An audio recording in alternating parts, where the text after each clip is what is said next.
बेचारा 5 नमाजें पढ़ाता है, सारी जिंदगी बच्चों को अलिफ बा ता सा पढ़ाता है, वो बेचारा सारी जिंदगी पीर बन ही नहीं सकता। पीर उसने ही बनना है जिसने 1.5-2 महीने गुसल नहीं करना, उसी ने बनना है जिसने कुछ 4-5 किलो लोहा उठा लेना है। कोई म्यार बनाओ। शेखुल हदीस ऐसे हैं जिनको मैं जानता हूं, बेचारों की बेटियों की शादियां नहीं हो सकी, पैसे कोई नहीं, और तुमने गवैये और नाथ खां अमीर कर दिए। जो जाके गवैयों के पास सोर सीधी करके आए तपला सरंगी पे, वो तुमने अमीर कर दिए, करोड़पति कर दिए। वो जाली पीर जो दुआ तक नहीं जिसे मांगनी आती, वो खरबपति है। और मस्जिद का इमाम बेचारा रो रहा है कि चलो कहीं से पैसे आ जाए तो मैं भी बच्ची की कहीं निस्बत कर दूं। मेरे अपने शहर की बात है, एक बड़ा कीमती बच्चा जामिया निजामी में पढ़ता था, उसके वालिद साहब आलिम थे, और बच्चा मेरे साथ बड़ी मोहब्बत थी। छोड़ छाड़ के वो बच्चा कहने लगा मैं साउथ कोरिया जा रहा हूं, मैंने नहीं पढ़ना। 2-3 साल से छोड़ गया। उसके अब्बा ने मुझे फ़ोन किया कि आपसे बड़ी अकीदत रखता है, आप इसको समझाएं। मैंने फ़ोन किया, मैंने कहा बेटा तू पढ़। कहने लगा हजरत साहब अब्बा जी 35 साल मस्जिद में रहे हैं, मेरी बहनें इस तरह की हैं कि शायद कभी गैर महरम को मेरी बहनों ने भी ना देखा हो। तीनों की तीनों कुरान की हाफिज़ा हैं, फाजिल अरबी अदीब अरबी किया है, सारा दिन कुरान पढ़ती हैं।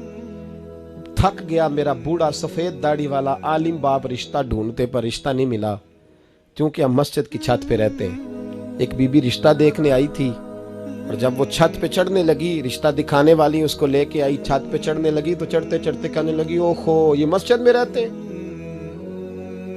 मेरा बेटा ससुराल आएगा तो दोस्तों कहां बिठाएगा, मैंने नहीं करना रिश्ता। कहते हैं मिन्नत की मेरे बाप ने कि छत पे जाके देख तो ले। कहने लगी ना भाई रिश्ता नहीं करना। इतना जुल्म इस कौम ने किया, इतनी ज्यादती। कहने लगा साहब मैंने नहीं पढ़ना, मैंने माल कमाना है, इसलिए कि मेरी बहनें रोती हैं। खुदा का खौफ करो, एक नात से भी गुजारा हो जाता है, मेहरबानी करो। और नात के लिए शोर की जरूरत नहीं होती, इश्क की जरूरत होती है। बस कर दो, बड़ा हो गया। मदारस के बच्चों को वो रोटी खाने को मिलती है जो मैं और आप खाएं तो बीमार हो जाएं, बीमार हो जाएं, जो मदारस के बच्चों को रोटी खाने को मिलती है। और इनको जिस तरह इनका इस्तेसाल किया जाता है, लाइनों में लगा के इन्हें खैरात की तरह खाना दिया जाता है, और जो इन बेचारों का अशर होता है, 100 रुपया खत्म के बाद जब चौधरी साहब देते हैं तो 200 वो बातें भी सुनाते। ये जुल्म कर रहे हो। रबीउल अव्वल आएगा तो यहाँ जनाब मेले लगेंगे, और यहाँ हालत ये होगी कि 25,000, 50,000, 60 कहां से आया तुम्हारे पास पैसा? यहाँ लुटाने के लिए पैसे हैं। और मस्जिद का इमाम मिन्नत करे 6 साल के बाद भी कि 2,000 बढ़ा दो, तो कहते कारी साहब इतने पैसे नहीं जमा होते। ये पैसा कहां से आता है? खुदा का वास्ता, ये भी मेरे आला हजरत का पैगाम है, इसको भी सुनो। आला हजरत से जब कहा गया ना हमारे तो अल्लाह खैर करे नाथ खां और मैं वो कोई पैसे फेंकने आते हैं महफिल में तो मना करता हूँ। क्यों? इसलिए कि जब दथियों वाले पैसे लेके आते हैं ना मस्जिदों में और महफिलों में, तो फ्रंट सीटें फिर दथियों वालों के हाथों में होती है। गरीब महफिल मिलाद में भी छुप के बैठता है पीछे, और नाथ खां भी याद कर लेता है कि ज्यादा नोट किसने पकड़े हुए, ज्यादा नोट किसके हाथ में।